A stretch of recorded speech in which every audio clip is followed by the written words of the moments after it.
Welcome to a rather warm and sunny Morocco for the launch of this, the new Range Rover. Now, Range Rover has a bit of a history with Morocco because the original Range Rover back in 1970 was due to be launched in Morocco, but because there were some strikes, they got as far as Cornwall.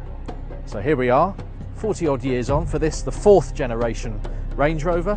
Let's have a look and see if it's any good. So the new Range Rover is slightly longer than the old one, it's slightly wider, which will help the handling, slightly lower too.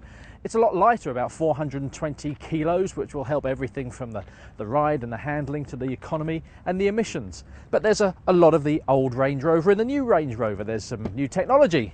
The old one never used to do that, but the old one has always done this. So lots to please the traditionalist Range Rover fan.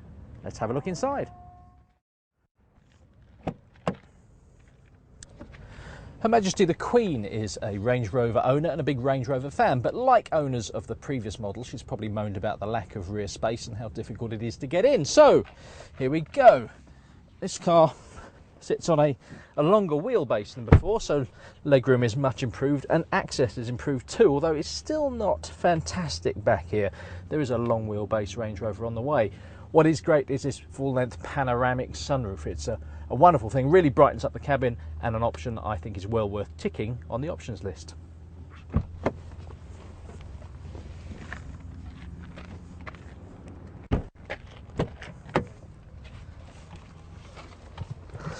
Another new thing in the Range Rover are these soft closed doors. You just kind of pull it to and the door closes itself for you.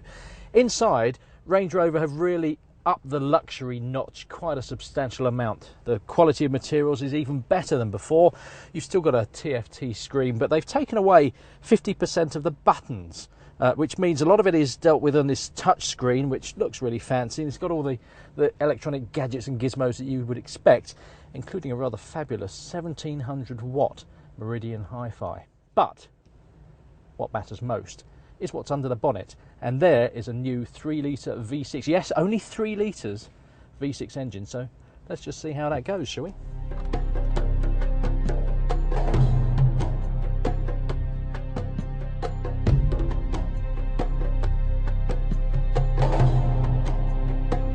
This may be just a 3-litre V6 under the bonnet, but because the Range Rover has lost so much weight, as I said, it's 420 kilos, which is roughly 5 big blokes in a car, then the performance level is pretty much the same as the 4.4 V8 in the old car.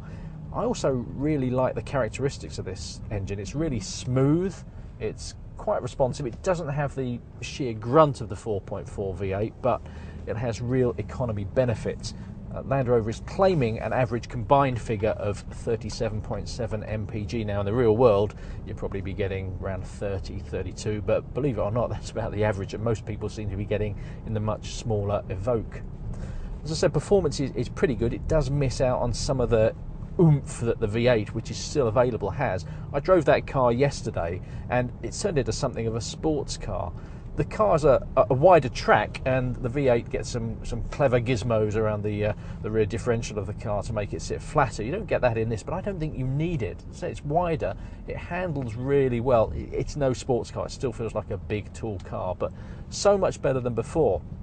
The best things, for me though, are the refinement. This car is seriously quiet. It's been measured, and around town it's actually quieter than a Bentley, and at 100 miles an hour it's quieter than an Audi A8. Now, considering it's still quite a big bluff fronted car, that's a pretty incredible achievement, and you really notice it driving around. Things are just serene.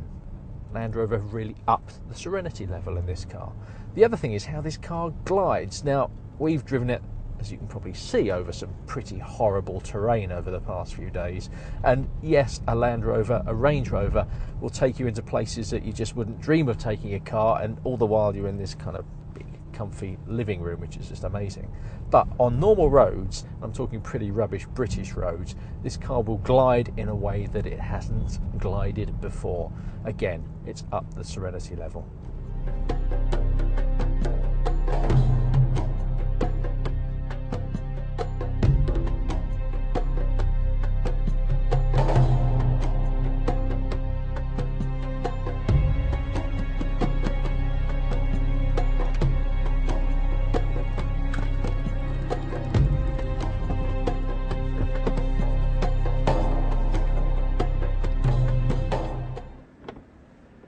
love those little details like that door that shuts itself. So, the all-new Range Rover, 10 years in the making, and has it been worth it? Well, I think so, yes. I love the clever aluminium tech, which makes it so much lighter, so much more efficient, and so much better to drive. It's not perfect. For example, it could really still be a little bit more space in the back and getting in and out, because the wheel arch is still not exactly easy. It's very expensive, much more expensive than the old car. Land Rover reckons that most cars will go out of the showroom at between £90,000 and £100,000. That's an awful lot of money. And there's a few ergonomic things that I'm not too keen on. I don't think there's anything wrong with a few buttons, not that fond of the touchscreen system, and I will be forever unlocking the door when I'm trying to put the window up. That said, everything is just that much better. This is a luxury car, good and proper, but it's a luxury car that can go places where no other luxury car can go.